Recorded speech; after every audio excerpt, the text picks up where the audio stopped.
verdade vai sempre reinar. Terra e céus glorificam o seu santo nome. Ele exaltado, o Rei exaltado no céu.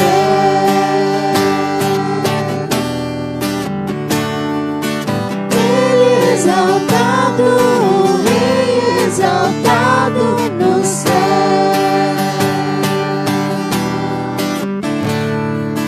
Ele exaltado, para sempre exaltado no céu.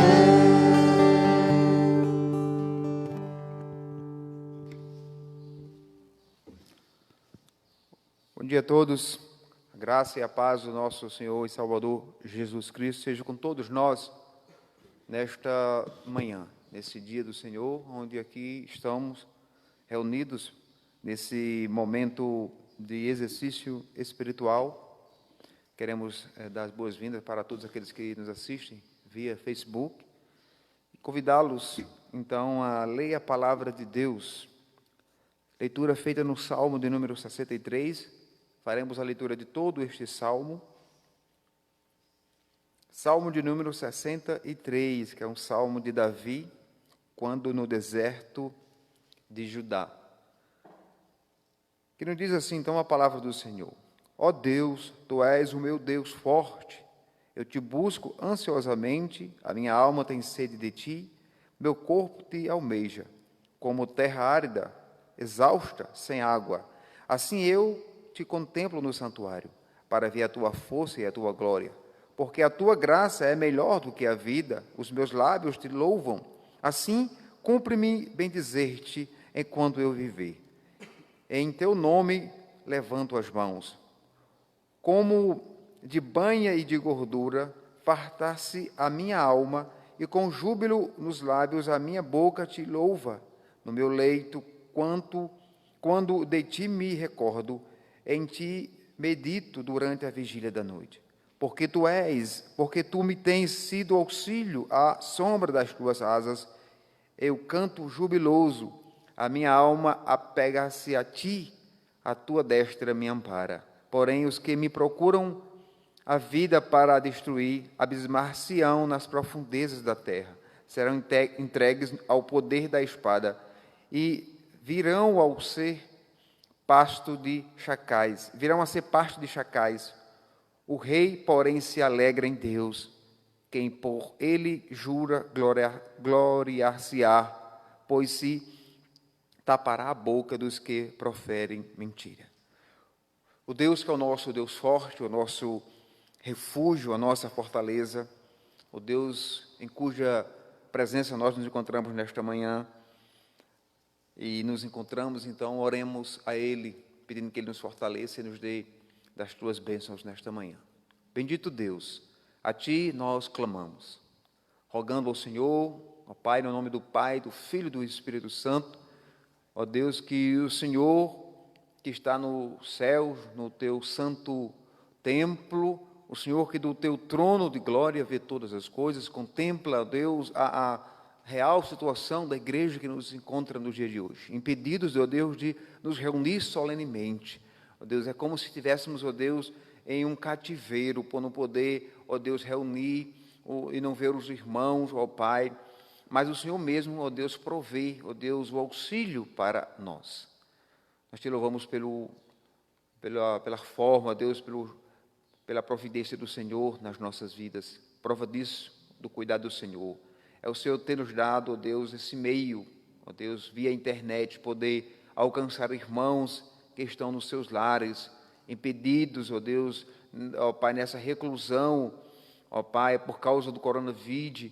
Mas assim, ó Deus, isso não é empecilho para que a palavra chegue ao Senhor, porque a palavra não está presa. Então, por isso, Deus, nós pedimos que nesta manhã o Senhor edifique a Tua igreja por meio dos cânticos, por meio da palavra que será trazida nesta manhã. Ó Deus, que possamos nos alegrar no Senhor. Esta é a nossa oração, no nome de Jesus. Amém. Louvemos ao Senhor, irmãos, com o hino do nosso inário. Você que pode nos acompanhar e conhece o hino número 47, louvor e glória. Louvemos todos o hino.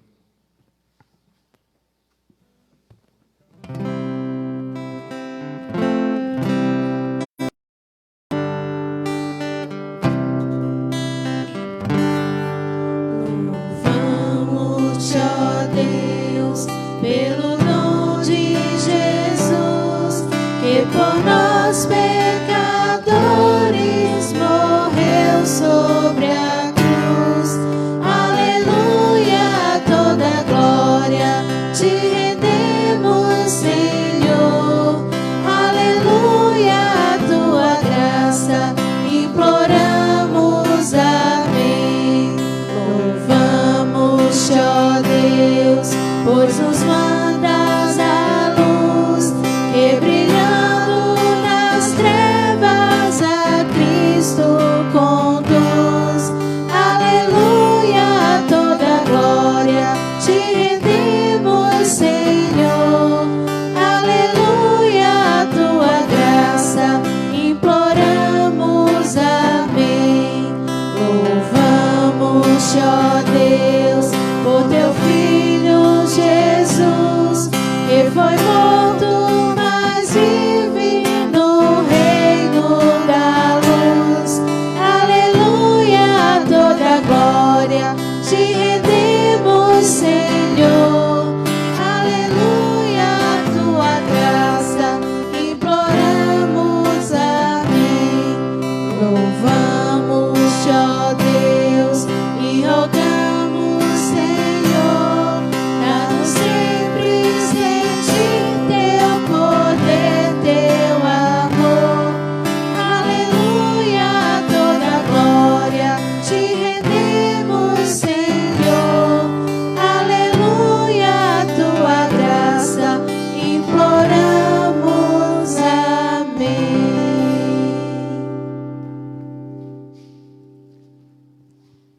Amém? Faremos mais uma leitura da palavra do Senhor. Agora, o Salmo de número 85, apenas o verso de 1 a 4. Texto esse que servirá tanto para a nossa meditação e reflexão, no sentido de colocar as nossas vidas diante do Senhor, pedir perdão a Ele dos nossos pecados, e ao mesmo tempo já nos preparar para o momento do cântico, que diz assim, ao mestre de canto, Salmo dos filhos de Corá: favoreceste, Senhor, a tua terra, restauraste a prosperidade de Jacó, perdoaste a iniquidade do teu povo, encobriste os teus pecados todos, a tua indignação reprimiste a toda, do furor da tua ira te desviaste. Restabelece-nos, ó Deus, sobre nós a tua ira. Nós sabemos que, mesmo entendendo e crendo que Cristo nos salvou, nos libertou do império das trevas, mesmo assim ainda há em nós uma natureza pecaminosa, e essa natureza, quando ela se inclina para fazer os seus desejos, ela é que nós reconhecemos na palavra de Deus quando nós pecamos diante de Deus. E somente Deus, para restabelecer essa comunhão quebrada entre Deus, entre o homem e Deus. E isso acontece por meio de Cristo, seu Filho amado, porque Ele morreu na cruz para nos perdoar. Então, certo de que Deus perdoa os nossos pecados, as nossas iniquidades, quando elas forem confessadas. Isso de forma, apresentando ao Senhor uma oração de arrependimento, um coração quebrantado e compungido, nós temos a certeza de que Deus nos perdoa. E é com essa confiança que também já nos preparamos para também esse momento, que é muito importante no exercício espiritual, que é louvar o Senhor com cânticos. Então, nós vamos louvar o Senhor com 2 cânticos. Você é nosso convidado para louvar a Deus conosco.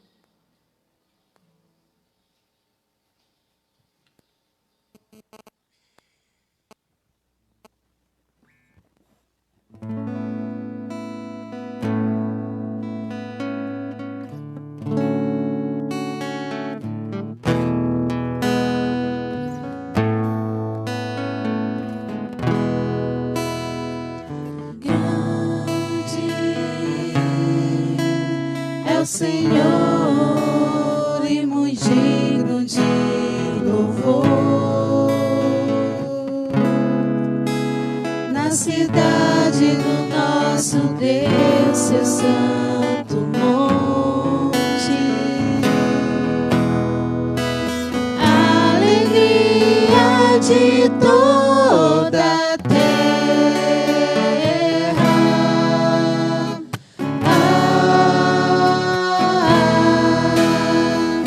Grande é o Senhor em quem nós temos a vitória,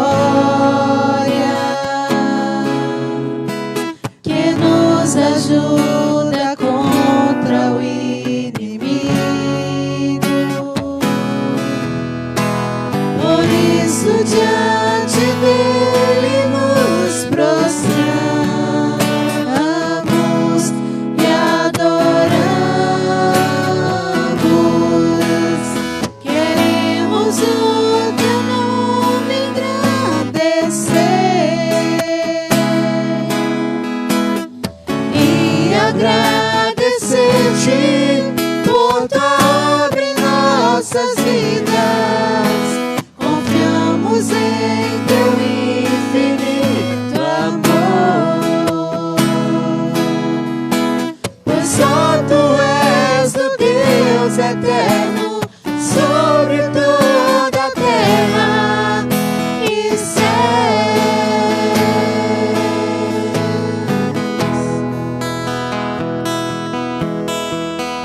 Grande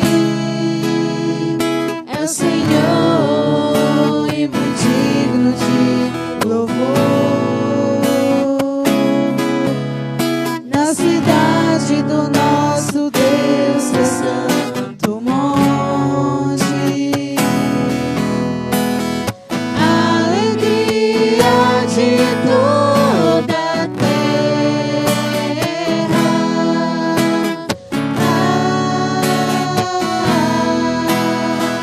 Grande é o Senhor em quem nós temos a vitória, que nos ajuda contra o inimigo. Por isso diante dele nos prostramos e adoramos. Queremos o teu nome engrandecer e agradecer-te por tua obra em nossas vidas. Confiamos em teu infinito amor, pois só tu és o Deus eterno sobre toda a terra e céus. Queremos o teu nome engrandecer e agradecer-te por tua obra em nossas vidas.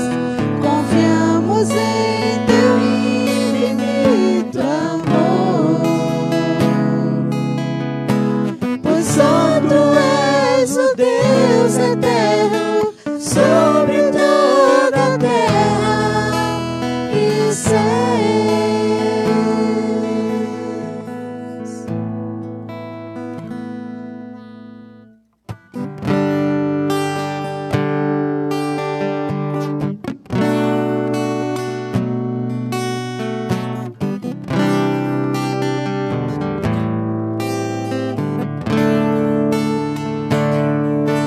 Nosso Deus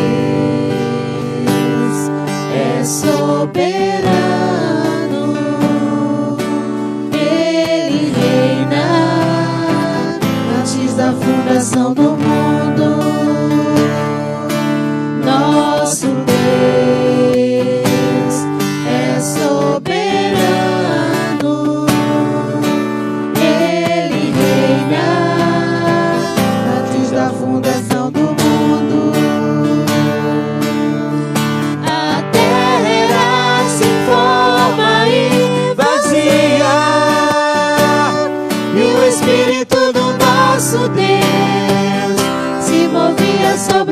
face das águas. Foi Ele quem criou os céus dos céus, fez a separação das águas e a terra seca. Foi Ele quem criou os luminares, criou a natureza, formou o homem. Glória a Deus por suas maravilhas, pela sua grandeza. Glória a Deus, glória a Deus por suas maravilhas, pela sua grandeza. Glória a Deus, nosso Deus é soberano. Ele reina antes da fundação do mundo. Nosso Deus é soberano. Ele reina antes da fundação do mundo. A terra se forma e vazia, e o Espírito do nosso Deus se movia sobre a face das águas.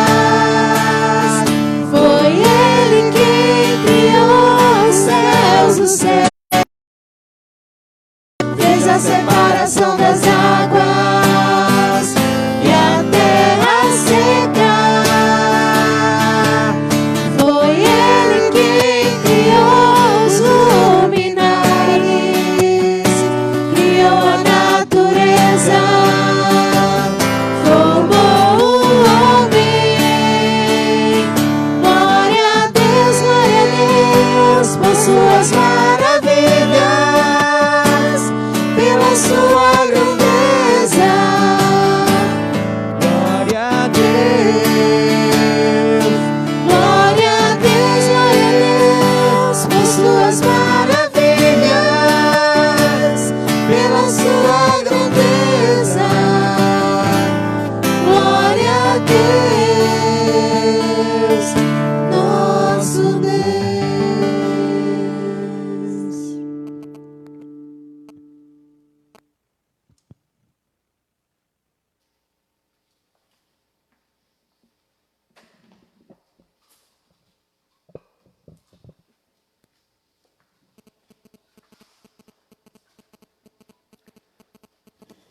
Amém. Glória a Deus. Uma pessoa que está nos assistindo, Dai Homero, pediu oração. Nós vamos orar sim, pedindo que Deus abençoe por meio da sua palavra. Estava vendo ali, ele pediu oração. Nós vamos sim orar e depois nós estaremos fazendo a leitura do texto do livro do profeta Zacarias, no capítulo 1. Nós vamos dar continuidade à sequência. Nós paramos das nossas lives no domingo. Eu não sei o que essa pessoa, que eu não conheço, Dai, está sentindo, mas quero trazer uma palavra de fé, de ânimo para você, que você confie no Senhor. A palavra de Deus diz que a paz do Senhor ela excede todo o entendimento, que o Senhor possa ir ao seu encontro nas suas necessidades, que somente Deus e você sabem quais são. Oremos. Deus amado, nós queremos ainda colocar as nossas vidas diante do Senhor. Deus, agradecer pelas bênçãos concedidas a nós até aqui. Pedir que o Senhor fale conosco por meio da Tua palavra nesta manhã.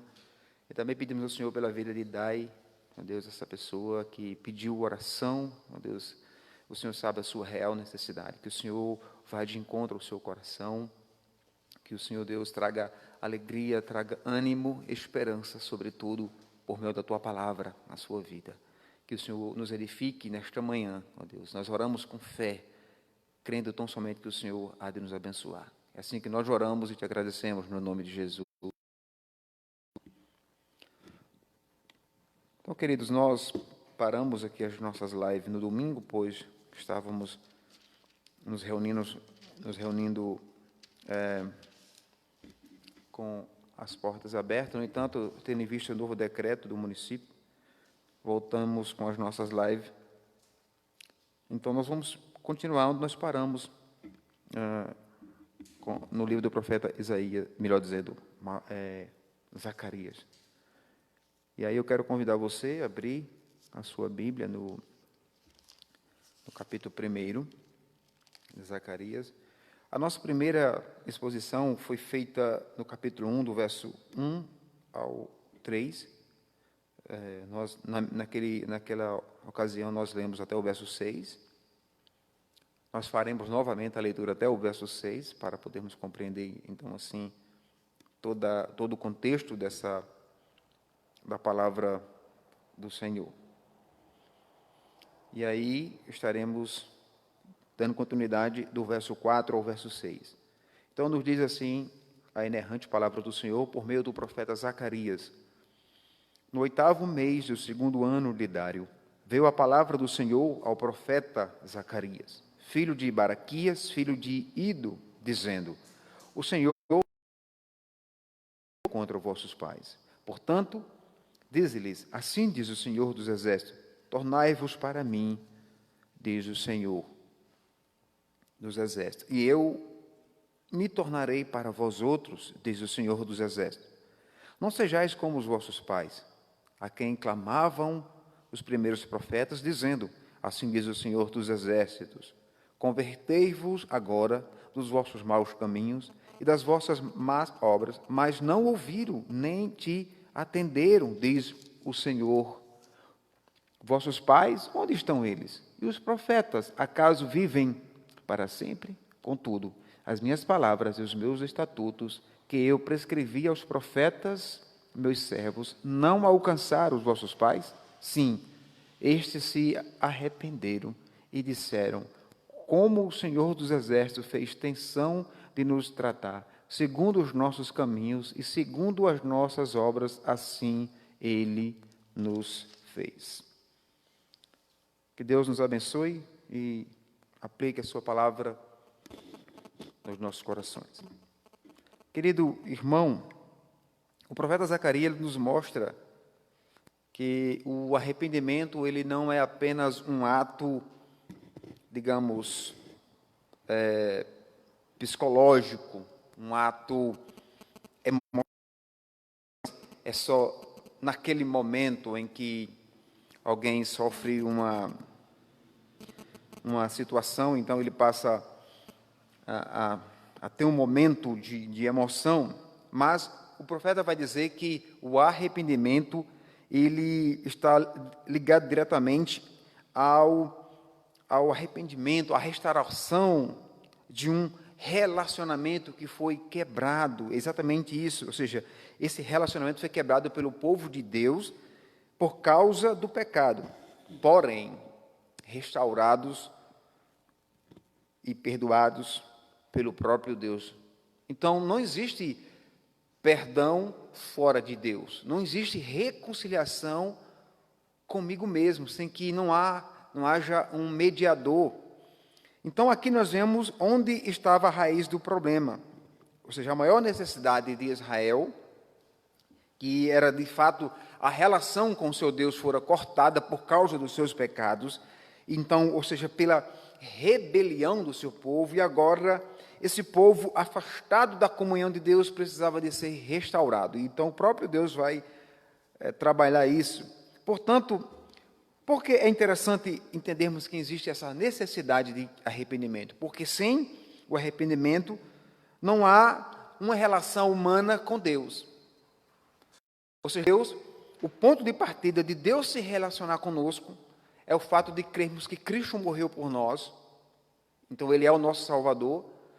Daí, então, agora renovados, recriados, o Senhor Deus, Ele vem até nós, porque nós temos agora um mediador, e esse mediador é Cristo, que Ele faz, então, essa ponte, para que, então, eu, ou nós, pecadores, possamos nos achegar diante do Senhor, e Ele possa, então, nos receber. Então, significa que há O relacionamento que fora quebrado com o pecado, agora ele foi restaurado por meio de Cristo.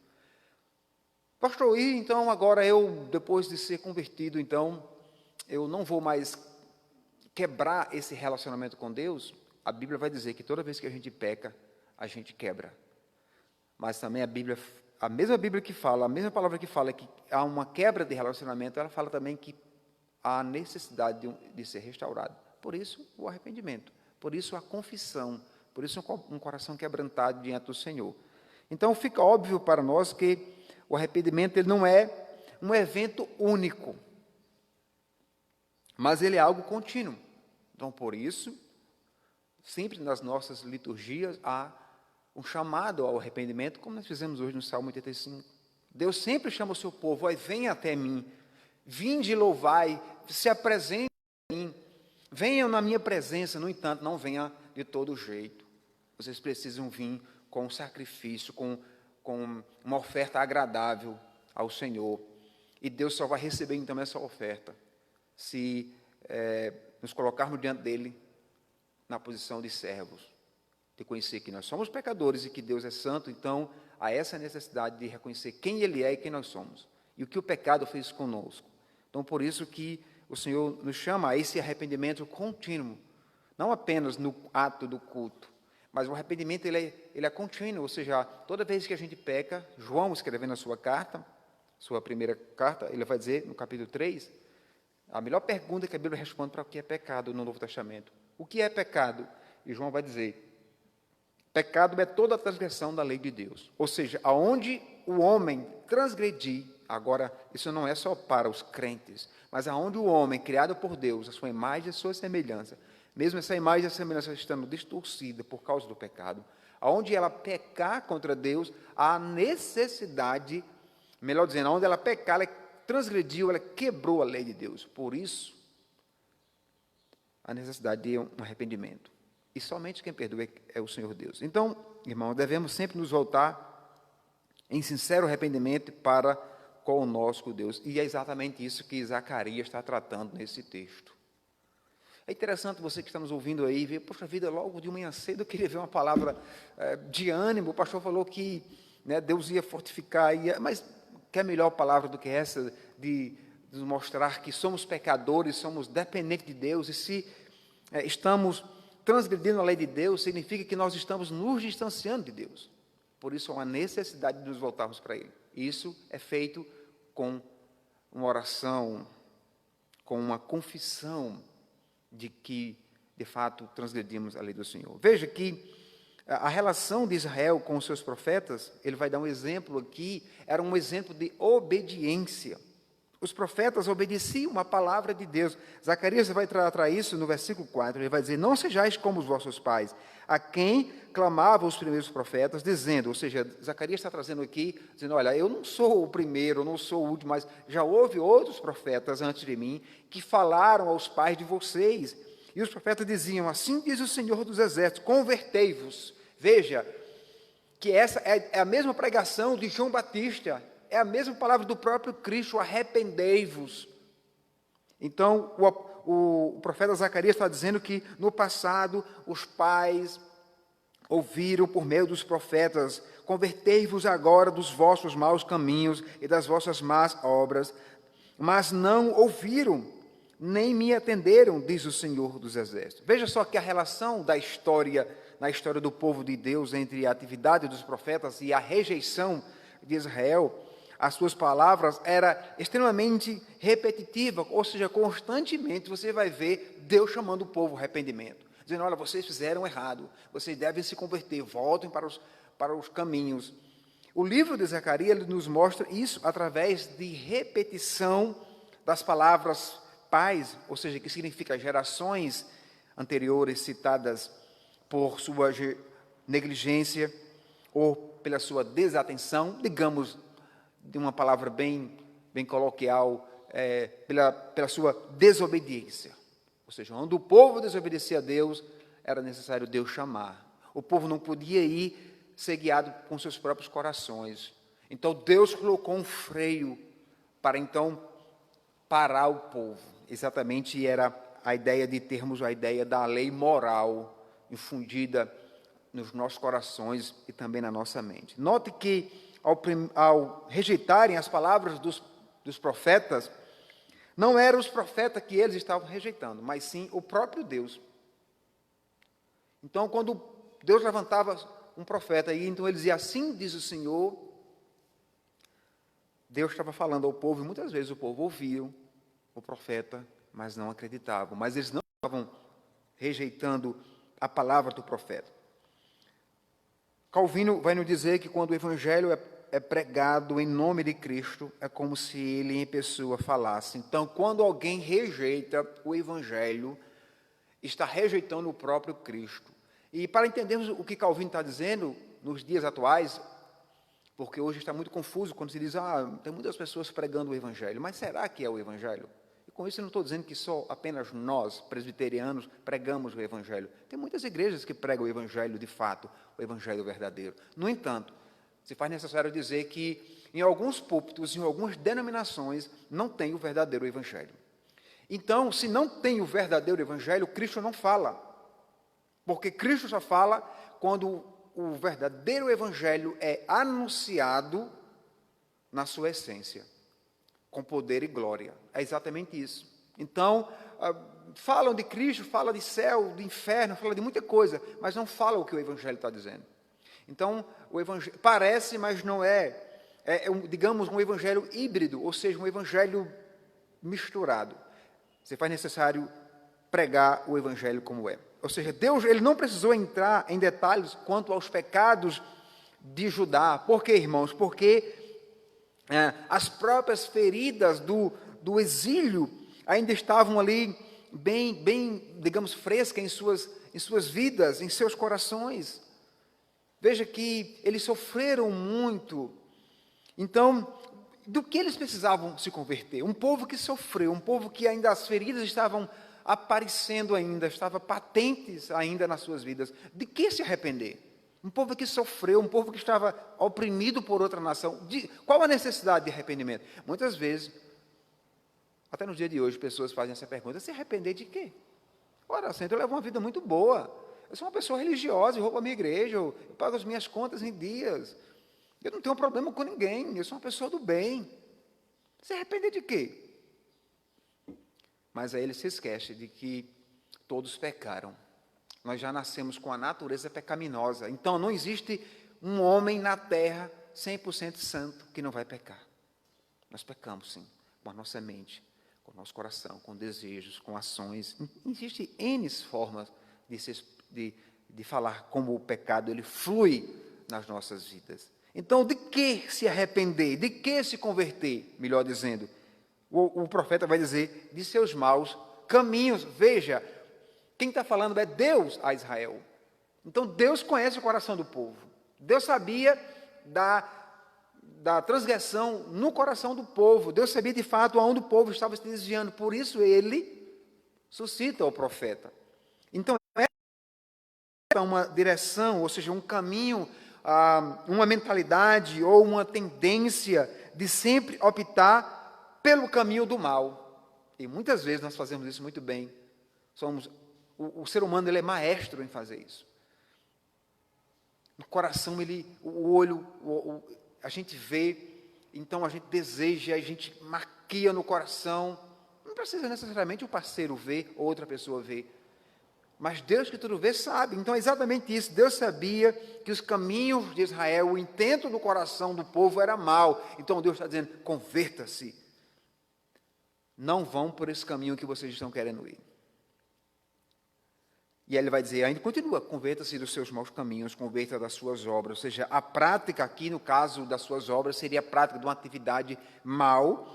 Enquanto, irmãos, alguns só vão se inclinar para o mal, outros realmente fazem o mal. Qual é a diferença disso? A diferença é que alguém tem uma tendência a se inclinar para algo mal, mas ele não faz. Então ele se arrepende. O fato é que nem todos seguem esse mesmo caminho. Algumas pessoas, então, vão lá, então, concluem. Então, eles não apenas inclinam o coração para o mal, mas eles vão lá e realmente eles fazem o mal. Mas ambas as formas do mal, elas são condenadas por Deus. Tanto o fato de inclinar o coração, como tanto o fato de realizar. Perceba, então, como é arriscado deixar de aprender as lições que as gerações anteriores passaram para o povo. Veja que, por muitas vezes, as igrejas, geralmente as igrejas históricas, elas têm, no caso, a nossa, presbiteriana, nós temos igrejas centenárias, mais de 100 anos. As primeiras igrejas estão aí com mais de 100 anos, beirando 100 anos, 80 anos. Então, nós temos algumas igrejas, né, que não é tanto antiga assim, como a nossa, no caso, que tem 32 anos, se não falar a memória. Mas, os primeiros que passaram por aqui, eles deixaram exemplos de fé a ser seguido. Ou não. Então, veja que, aplicando primeiramente essa primeira parte para nós, o histórico de Israel, em resposta aos seus profetas, é terrível. O povo não correspondia, o povo ali que estava presente, não correspondia aos profetas do antigo que vieram antes. Até mesmo os pagãos ninivitas, no caso lá de Nínive, se arrependeram com a pregação de Jonatas. Se arrependeram mais facilmente do que Israel. Exatamente isso que pode nos vir à mente. Deus, então, clama ao seu povo para lembrar, em não ouvir os profetas, deixou os seus pais nada mais, nada menos do que 70 anos no exílio babilônico. Então, a tendência humana é sempre ignorar, meus irmãos, as lições da história. A união do orgulho e arrogância ainda hoje faz com que as pessoas sigam os seus próprios caminhos, caminhos esses que, por vezes, na maioria deles, são caminhos egoístas. E nós precisamos, então, nos converter desses maus caminhos. Veja que é preciso compreender porque há uma necessidade de uma intervenção divina. É tão importante, porque somente Deus para tratar com o pecado. Irmãos, não pense que lidar com o pecado é algo muito fácil. Lidar com rebeldia contra Deus não é algo muito fácil. E aí, então, nós temos aqui um texto de 2 Coríntios, capítulo 7, 10, porque a tristeza, segundo Deus, produz arrependimento para a salvação, que a ninguém traz pesar, mas a tristeza do mundo produz morte. Então, se arrepender é uma coisa, e ter digamos, uma sensação apenas de remorso está muito ligada ao emocional. E o arrepender não envolve apenas o emocional, envolve a mente e envolve também o coração. Então, nós devemos aprender com a palavra de Deus, com o passado, sim. Por quê? Porque o passado nos mostra a brevidade da vida. É exatamente isso que o profeta está tentando trazer a ideia. Ele vai dizer, vossos pais onde estão? Eles onde estão? E onde estão os profetas? Acaso vivem para sempre? Ou seja, eles são eternos? Ele dá essa ideia no versículo 5 do nosso texto. Então, duas perguntas que elas se destinam a despertá-los contra a realidade de que a vida ela é curta, transitória. Então, nada nessa vida é duradouro. Nada vai durar para eterno. Aqui, as coisas são transitórias. Elas vêm, elas passam e elas se acabam. A única coisa que é eterno é Deus. E a única coisa dentro dessa promessa que Deus nos dá de eternidade é a vida eterna. Se então confessarmos a Cristo, se nos convertermos dos nossos caminhos e se nos colocarmos diante do Senhor. Então, essas duas perguntas elas são interessantes porque elas vão nos despertar essa realidade de que a vida ela é curta. Primeiro, ele vai perguntar, onde estão os vossos pais? Veja, que isso nos remete ao Salmo 90, no verso 9 ao 10, que ele diz, pois todos os nossos dias se passam na tua ira. Acabam-se os nossos anos como um breve pensamento. Os dias da nossa vida sobem a 70 anos, ou havendo vigor a 80, neste caso, o melhor deles é canseira, enfardo, porque tudo passa e nós voamos. Então, muitas pessoas estão se apegando a esse mundo, querendo achar que vão passar uma eternidade com as coisas, valorizando muitas coisas terrenas e, no entanto, desprezando aquilo que é eterno, aquilo que pode dar significado à vida eterna. Então, o salmista, esse salmo foi escrito por Moisés, um ancião, um homem que teve um histórico em Israel, e ele vai dizer, olha, o que são os nossos dias? Podemos até chegar até 70, ou tendo vigor, quem sabe até 80 nesse caso. Irmãos, de fato, se vamos viver 80, 90, 100, não sei, não me interessa. O que nos interessa é saber para onde iremos. E aí, então, a Bíblia nos diz que aquele que morre em Cristo, com fé nele, ele será levado para as mansões celestiais. E aí também, como eu falei que as duas perguntas se destinam a despertar quanto à realidade da vida curta. A primeira pergunta é sobre os pais, ele vai dizer: os profetas acaso vivem para sempre? Ou seja, onde estão os profetas? Então ele responde: nem mesmo os profetas, eles escaparam da brevidade da vida. Isso quer dizer que, como diz o Salmo 90 ainda, Moisés deve dizer que ensina-nos a contar os nossos dias para que alcancemos coração sábio. É interessante ver que o que nós temos de fazer para Deus na vida deve ser feito rapidamente. Por quê? Porque a vida ela é transitória, ela passa rapidamente para o bem ou para o mal. O pôr do sol ele está sempre alternando.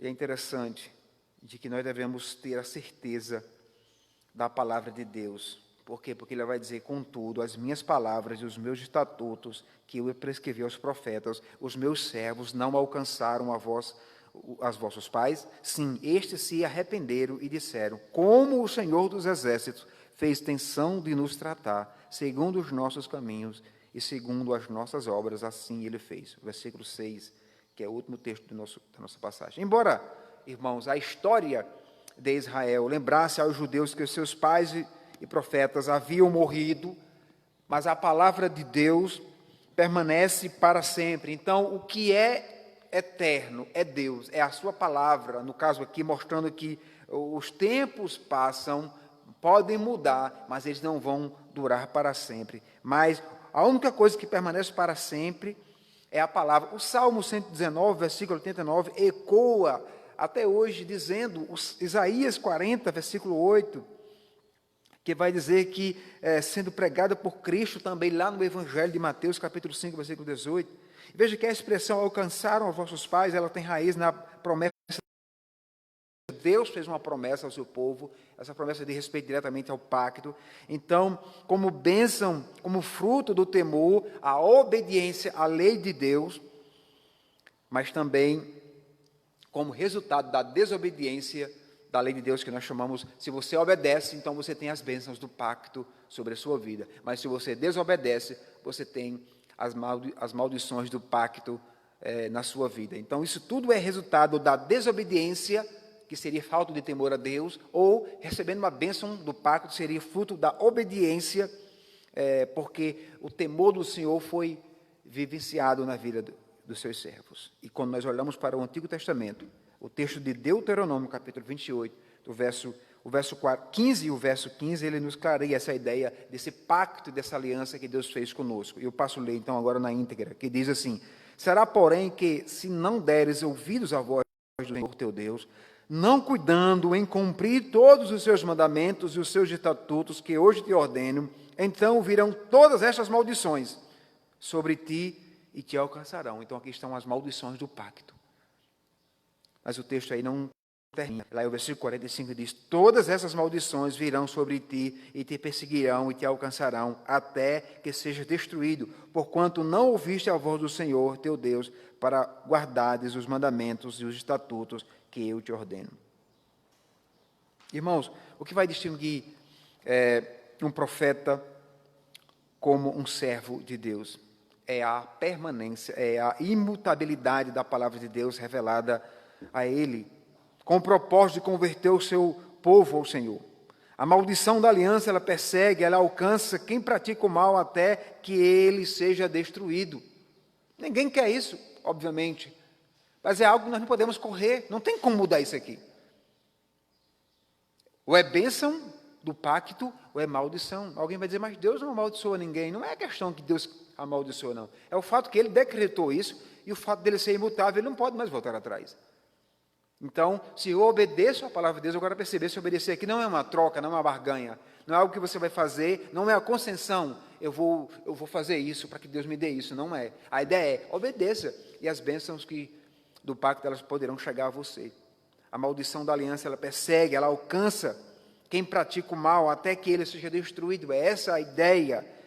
E uma forma disso foi o exílio do povo de Deus. Envolveu a remoção de líderes. Ele destruiu instituições nacionais. Ele matou toda uma nação. Os exilados, literalmente, recobraram seus sentidos, que a ideia de se arrependerem nesse contexto, eles perceberam que o cativeiro babilônico era o fruto da maldição pronunciada pelo Senhor, lá em Deuteronômio capítulo 28, pois eles se rebelaram contra o Senhor. O verdadeiro arrependimento faz o povo de Deus lembrar a razão do seu exílio. Então, eles começam a reconhecer abertamente o pecado de desobediência da nação e a justiça de Deus. Então, eles estão dizendo, Deus nos levou, os nossos pais, para o cativeiro por causa da rebelião deles, por causa do pecado dele. Então, se hoje eu peco contra Deus, Deus ele pode punir esse meu pecado. Se eu não correr para Ele, se eu não confessar os meus pecados. E aí, fazendo uma aplicação de forma bem prática para nós nesse texto, aí depois eu concluo. Primeira aplicação, eu quero dizer que Deus não mudou a sua atitude para com o pecado. Hoje então Deus olha para a pessoa porque ela é uma pessoa boazinha, porque ela é tão religiosa e assim, ela não faz mal a ninguém. Não, não é assim não. Deus vê aquilo que a gente não vê, o coração. Deus vê a inclinação. Todo o pecado é, em última análise, contra Deus. Quem diz isso? A palavra de Deus. Salmo de número 51, versículo 4. Pequei contra ti somente, e fiz o que era mal perante os teus olhos, de maneira que serás tido por justo no teu falar e puro no teu julgar. E quem diz isso é Davi, o rei de Israel. Quando ele reconhece que pecou contra Deus, pecou contra Batseba e pecou contra Urias. Portanto, o Deus que está irado com os pecadores. Como diz Romanos capítulo 1, 18, a ira de Deus se revela do céu contra toda impiedade e perversão dos homens que detêm a verdade pela injustiça. Em Deus, de fato, Deus está irado contra o pecador, esse que não está, basicamente, regenerado. Segunda coisa, o chamado ao arrependimento, ele vai demonstrar, então, que há uma necessidade, uma urgência de irmos ao Senhor para que, então, Ele derrame o seu favor, a sua graça sobre nós, para que haja uma resposta certa da parte do seu povo. Deus, então, emite o seu chamado ao arrependimento, produzindo na alma do seu povo o senso terrível da santa, justa e ira do Senhor nosso Deus. Veja que o texto vai dizer, porque a tristeza, segundo Deus, produz o arrependimento para a salvação, e que a ninguém traz pesar, mas a tristeza do mundo produz morte. Então veja que são duas coisas totalmente distintas. Quando eu me arrependo com base nas Escrituras, com base na palavra de Deus, o texto vai dizer que isso não vai trazer peso para mim. Pelo contrário, vai trazer alívio. Mas quando é apenas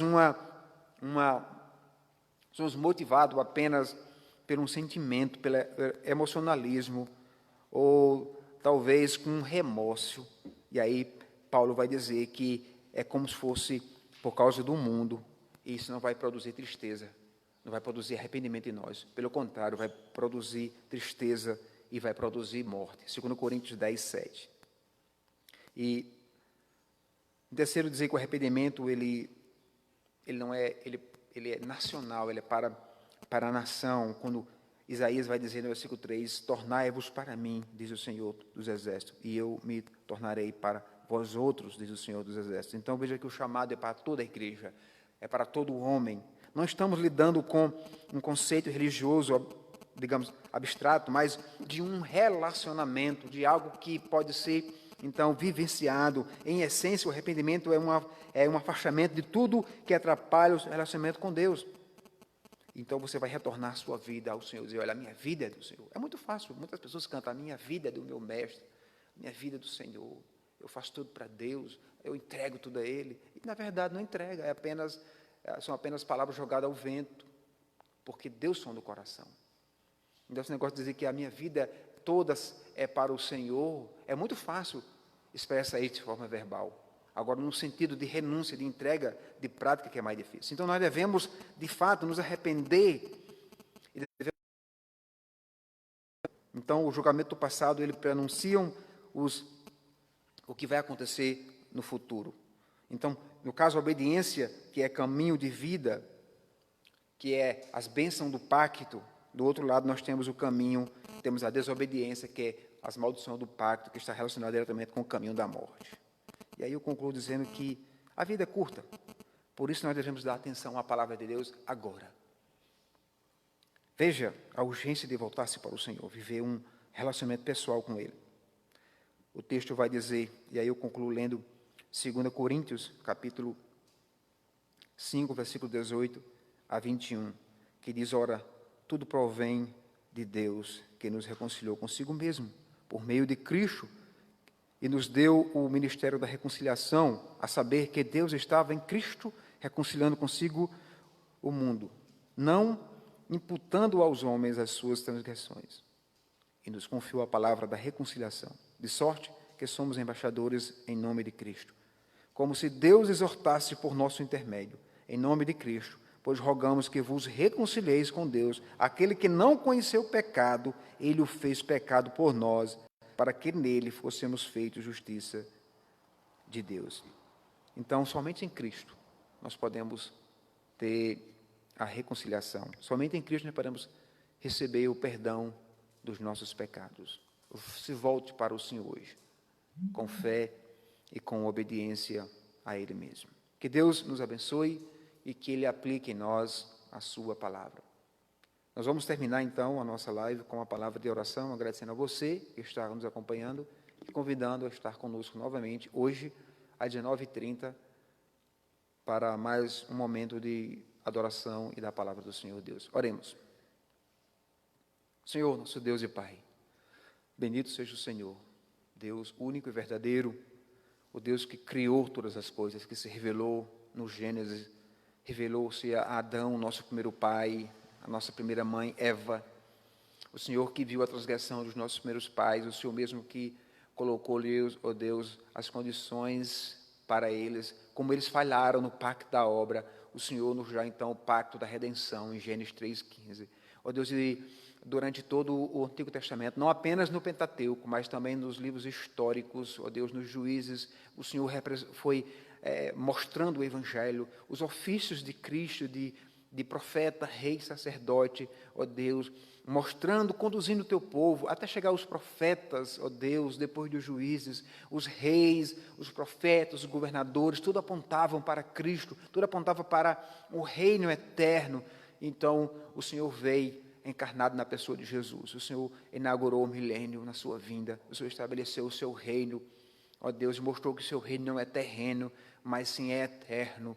Ó Deus, e todo aquele que se volta para o Senhor com fé e arrependimento, ele tem a certeza da vida eterna em Cristo. Mesmo sabendo que essa vida é transitória, que as coisas passam, mas o que Cristo nos legou, ó Deus, é imutável, é eterno, a saber, a morada nas mansões celestiais. Que o Senhor nos abençoe, que possamos olhar para essa palavra, como o Senhor cuidou de Israel, como o Senhor tem cuidado da sua igreja nos dias de hoje, por meio da tua palavra, para que possamos nos firmar cada dia mais no Evangelho de Cristo, não trocando esse Evangelho por nada, confiando tão somente nos méritos de Cristo, não nos nossos, não nas nossas obras, mas tão somente em Cristo, entregando as nossas vidas a Ele, com um arrependimento contínuo, ó Deus, e olhando para o Senhor Jesus, o autor e consumador da nossa fé.